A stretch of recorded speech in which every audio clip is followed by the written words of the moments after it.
우리 하나님의 말씀 같이 보겠습니다. 창세기 6장 1절로 10절 말씀입니다.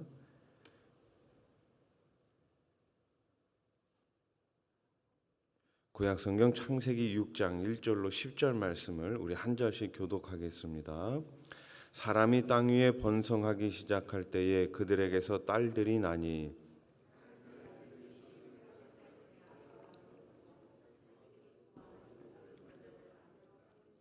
여호와께서 이르시되 나의 영이 영원히 사람과 함께 하지 아니하리니 이는 그들이 육신이 됨이라. 그러나 그들의 날은 120년이 되리라 하시니라.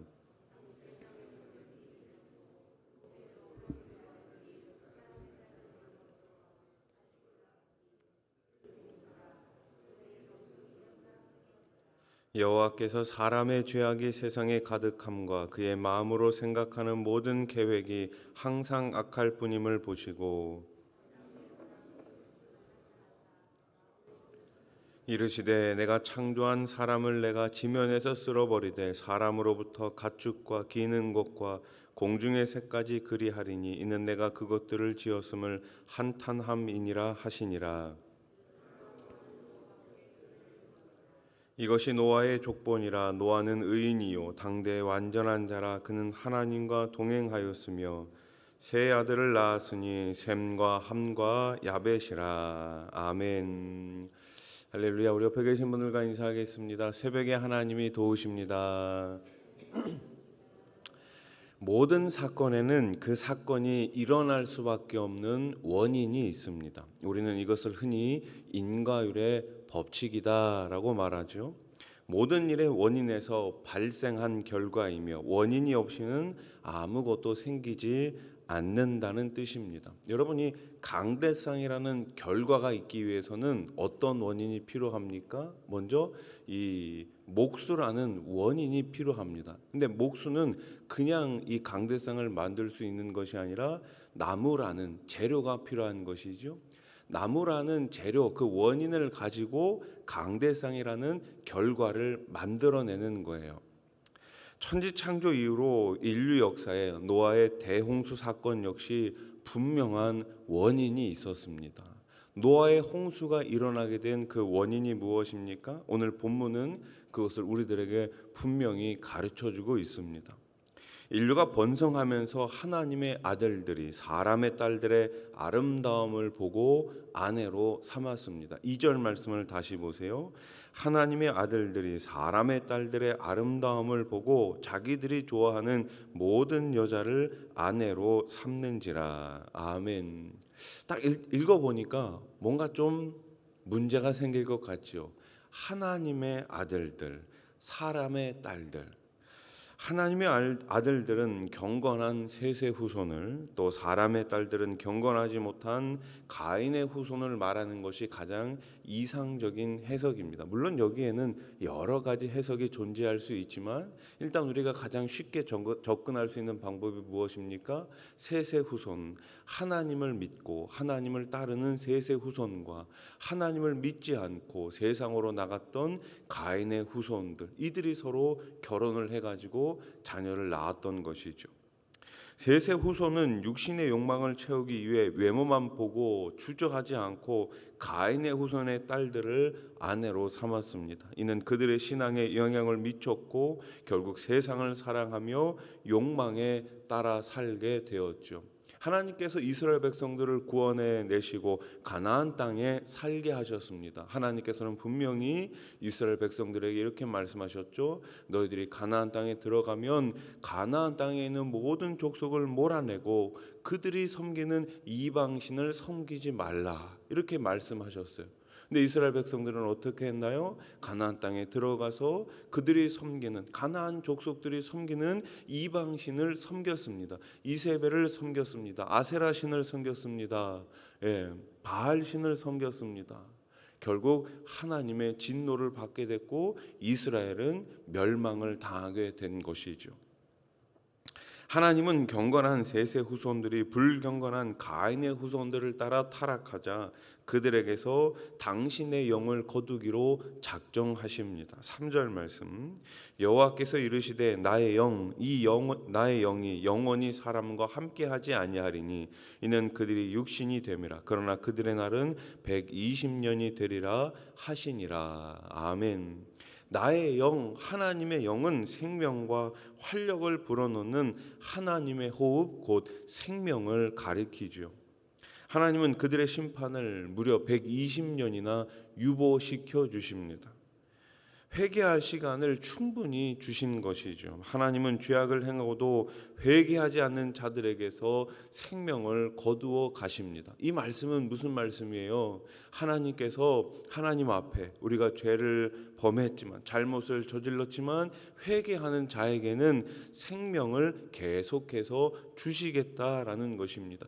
회개하는 자에게는 우리 하나님께서 용서해 주시지만 회개하지 않는 자는 마침내 멸망할 수밖에 없다라는 것이죠. 하나님은 죄악을 행하고도 회개하지 않는 자들에게서 생명을 거두어 가십니다. 그러므로 회개하지 않으면 결국에는 망하고 마는 것입니다. 자비하신 하나님이 회개의 기회를 주실 때 우리는 그 기회를 놓치지 말아야 하는 것이죠. 당시에 네피림이라는 거인족이 있었습니다. 4절 말씀. 당시에 땅에는 네피림이 있었고 그 후에도 하나님의 아들들이 사람의 딸들에게로 들어와 자식을 낳았으니 그들은 용사라 고대의 명성이 있는 사람들이었더라. 아멘. 그들은 유명한 용사로서 육신의 힘이 세상을 지배했다라는 것을 알려주죠. 하나님은 사람의 죄악이 온 땅에 가득하고 그들의 마음에 생각하는 것이 항상 악함을 보시고서 사람 지으신 것을 어떻게 생각하시나요? 한탄하시고 근심하셨습니다. 근데 여러분, 우리 하나님은 후회하시는 분이 결코 아니시지요. 그럼 이 표현은 무엇입니까? 하나님의 심경, 하나님의 마음을 의인화해서 표현한 것입니다. 죄악이 사람을 육적 존재로 전락시킨 것이죠. 드디어 하나님은 죄악으로 가득한 세상을 어떻게 하시기로 작정하시나요? 홍수로 다 쓸어버리기로 작정하십니다. 하나님은 세상을 창조하시고 보시기에 좋으셨다고 감탄하신 분입니다. 그런데 그 모든 창조물을 다 쓸어버리겠다라고 결정한 것이죠. 우리의 범죄가 이렇게 자신만이 아니라 주위의 모든 것을 망쳐 놓는다는 사실을 우리는 꼭 명심해야 됩니다. 나의 잘못, 나의 범죄가 나 하나로 끝나는 것이 아니라 나를 통해 가지고 우리의 자녀들, 우리의 가족, 우리의 주변 모든 것들을 망하게 할 수 있다라는 것입니다. 하나님은 그만큼 죄를 미워하시고 죄를 혐오하십니다. 하나님은 죄를 그냥 지나치실 수 있는 분이 아닙니다. 그래서 우리의 죄를 용서하기 위해 하나뿐인 아들 예수 그리스도를 우리에게 보내시고 이 땅에 보내시고 십자가에 죽게 하신 것이죠. 요한일서 4장 9절 말씀 우리 한번 같이 읽겠습니다. 시작. 하나님의 사랑이 우리에게 이렇게 나타난 바 되었으니 하나님이 자기의 독생자를 세상에 보내심은 그로 말미암아 우리를 살리려 하심이라. 아멘. 이 땅에 죄악이 너무나 가득하기 때문에 인간은 이 죄의 문제를 스스로 해결할 수 없기 때문에, 그러나 하나님은 우리를 사랑하시기 때문에 어떻게 하셨다고요? 그 아들을 이 땅에 보내셨다고요. 그 독생자를 세상에 보내심은 그로 말미암아 저와 여러분들을 살리기 위해서입니다. 그래서 우리에겐 누가 필요합니까? 예수 그리스도가 필요한 것입니다. 구원이라는 결과를 얻기 위해서 원인이 필요한데 그 원인이 무엇이라는 거예요? 예수 그리스도의 피 흘리심 십자가라는 것이죠. 여러분, 오늘도 우리가 그 예수 그리스도 십자가의 보혈을 의지하며 하나님 앞에 담대히 나아가 기도하시고 응답 받으시기를 축복합니다. 자, 그런데 노아는 어떤 사람이었습니까? 하나님께 은혜를 입은 사람이었습니다. 한번 따라 보십시오. 은혜를 입었습니다. 그렇습니다. 노아가 이 죄악된 세상 가운데 하나님께 은혜를 입었어요. 자, 하나님은 노아를 어떻게 평가하시나요? 오늘 8절과 9절 말씀 한 번 더 같이 읽겠습니다. 8절 9절입니다. 시작. 그러나 노아는 여호와께 은혜를 입었더라. 이것이 노아의 족본이라. 노아는 의인이요 당대 완전한 자라. 그는 하나님과 동행하였으며. 아멘. 여러분, 어떻게 노아가 의인이 될 수 있었겠습니까? 노아도 역시 죄인이었을 것입니다. 그런데 하나님께서 노아를 그렇게 봐주신 것이죠. 은혜를 주시고 의인이라고 칭해 주신 것입니다. 당대의 완전한 자라, 하나님과 동행했다, 하나님께서 그렇게 만들어 주신 것이죠.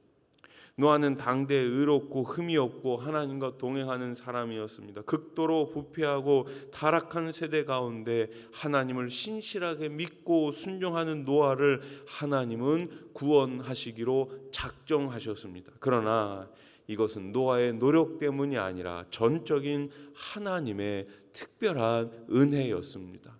은혜는 전적으로 주어지는 선물이죠. 저와 여러분들은 하나님의 선물을 받은 사람입니다. 저와 여러분, 하나님께서 창세전에 선택하신 주님의 자녀들입니다. 주님의 자녀답게 오늘도 살아가실 수 있기를 소원합니다. 우리도 마찬가지입니다. 우리의 구원은 전적으로 하나님의 은혜의 결과, 하나님의 은혜를 입은 의인은 결코 망하지 않습니다. 죄악이 만연한 세상은 결국 심판을 당하게 되지만 의로운 성도는 그리스도의 은혜를 힘입어 구원받을 것을 확신하고 오늘도 주님과 기쁨 가운데 동행할 수 있는 것이죠. 말씀을 정리하겠습니다. 세상이 아무리 바뀌어도 인간의 정욕과 악한 세상으로 여전히 타락한 가운데 살아갑니다. 그러나 성도는 죄악으로 가득한 세상에서 하나님의 은혜를 입었습니다. 이것이 얼마나 놀라운 특권이고 사랑인지 우리는 결코 잊어서는 안 됩니다.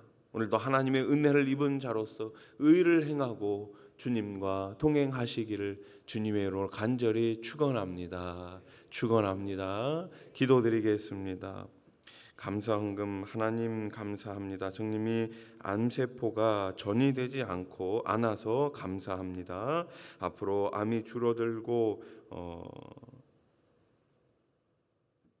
섭생 잘해서 암이 자라지 않고 온 가족이 예수님 만나게 하옵소서. 통증은 나지 않게 하옵소서. 임난희 집사님 들으셨습니다.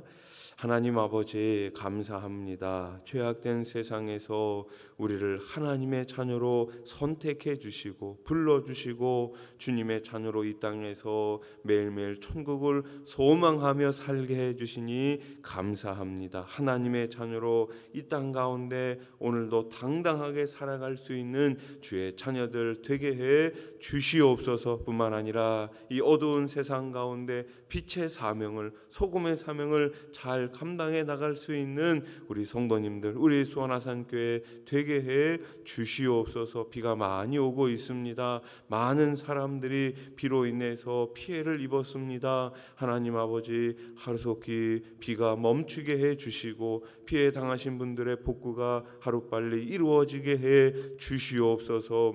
또 코로나로 인하여서 어려움을 겪고 있는 분들이 많이 있습니다. 하나님 찾아가 주셔서 하루빨리 회복시켜 주시고 후유증이 없도록 우리 하나님 보살펴 주시옵소서. 오늘 새벽에 귀한 감사 예물을 올려드립니다. 암세포가 전이 되지 않아서 감사드립니다. 하나님 아버지, 암세포가 하루속히 줄어들게 하시고 좋은 아버지 치료 방법을 찾게 해 주시어서 하루빨리 나을 수 있도록 우리 딸을 우리 하나님 어루만져 주시옵소서. 이번 일을 통하여서 온 식구들이 예수님을 만나게 하시고 주님 주시는 은총 가운데 다시금 새 힘을 얻을 수 있는 온 가족들이 되게 해 주시옵소서. 하나님 아버지, 또 항암 치료를 받고 계신 분들이 있습니다. 수술을 앞두고 있는 분들이 있습니다. 우리 하나님께서 이 시간 찾아가 주시어서 하나님 새 힘 얻게 해 주시고 다시 일으켜 세워 주시옵소서. 주시옵소서. 온전히 하나님만을 신뢰할 수 있는